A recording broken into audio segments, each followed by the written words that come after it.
hubungan ketiga kalau saya perintahkan juga maka saya akan juga. Semangat ya teman-teman sekalian. Silakan masing-masing di depan mobil semua masing-masing koordinator. Masa yang tergabung dalam Garda Muda Anoa Sultra berupaya mendobrak pintu gerbang kantor Kejaksaan Tinggi Sulawesi Tenggara Senin siang. Sejumlah peserta aksi bahkan mencoba merangsek masuk dengan memanjat pintu gerbang kejaksaan.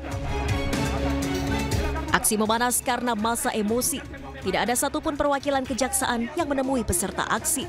Bahkan pintu gerbang ditutup rapat. Dalam unjuk rasa ini, massa mendesak Kejati Sultra segera melakukan penetapan tersangka terhadap Komisaris Perusahaan Tambang Nikel PT Lau Agung Mining dalam kasus dugaan tindak pidana pencucian uang dan korupsi tambang nikel di Blok Mandiodo, Kabupaten Konawe Utara, yang merugikan negara hingga 5,7 triliun rupiah.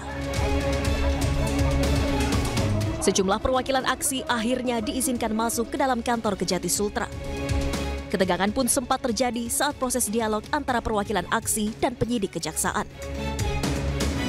Tidak bisa langsung dengan penyidik. Kita tersangka.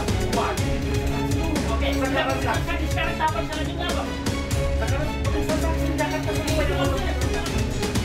Penyidik kejaksaan pun memastikan proses hukum dugaan tindak pidana pencucian uang dan korupsi tambang nikel terus diusut dan sudah masuk tahap penyidikan.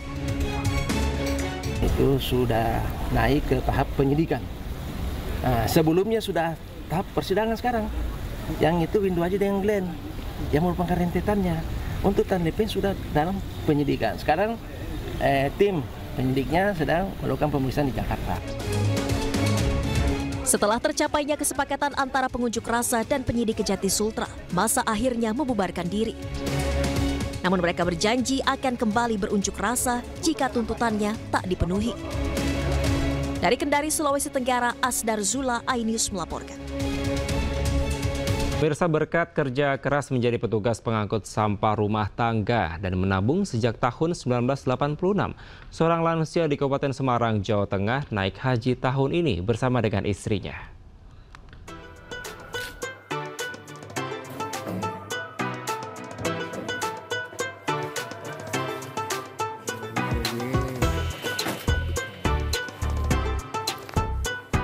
Berkat kerja keras menjadi petugas pengangkut sampah rumah tangga, pasangan lansia di Desa Glaga Hombo, Kelurahan Ngampin, Kecamatan Ambarawa, Kabupaten Semarang, Jawa Tengah, Legiman dan Baniah istrinya bisa berangkat haji tahun ini. Meski Legiman hanya berprofesi sebagai petugas pengangkut sampah, namun berkat keuletannya menabung sejak tahun 1986 silam membuat mimpi besar Legiman dan istri tercapai. Setelah melalui proses panjang, keduanya yang telah mendaftar haji sejak tahun 2012 tersebut akhirnya bisa menjadi calon jemaah haji tahun ini. Di tahun 1986. Nabung ya.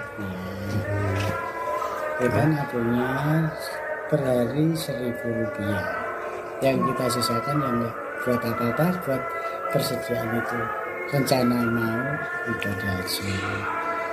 Terus daftar tahun berapa, Bapak? Tahun 2012. Bersama ratusan calon jemaah haji lainnya, Legiman dan istri siap menjalani ibadah haji ke Tanah Suci Mekah pada musim haji tahun ini. Meski begitu, Legiman masih terus menekuni profesinya sebagai pengangkut sampah dari 50 rumah yang ada di lingkungan Patoman Ambarawa. Dari Semarang, Jawa Tengah, Lurisa Lulu, iNews melaporkan. Direktorat Jenderal Penyelenggaraan Haji dan Umroh hari ini memberangkatkan ratusan petugas haji yang akan bertugas di Tanah Suci selama 70 hari. Pelepasan petugas diawali dengan apel di Asrama Haji Pondok Gede, Jakarta Timur. Dan pemirsa, informasi ini menutup iNews Prime hari ini. Temukan informasi-informasi terbaru lainnya di www.inews.id. Cuplikan tayangan berita iNews dapat Anda saksikan di kanal YouTube @official_inews. Sesaat lagi, rekan saya Reni Arumsari akan hadir dalam program iNews Malam. Saya Kevin Pakan, pamit undur diri. Terima kasih, sampai jumpa.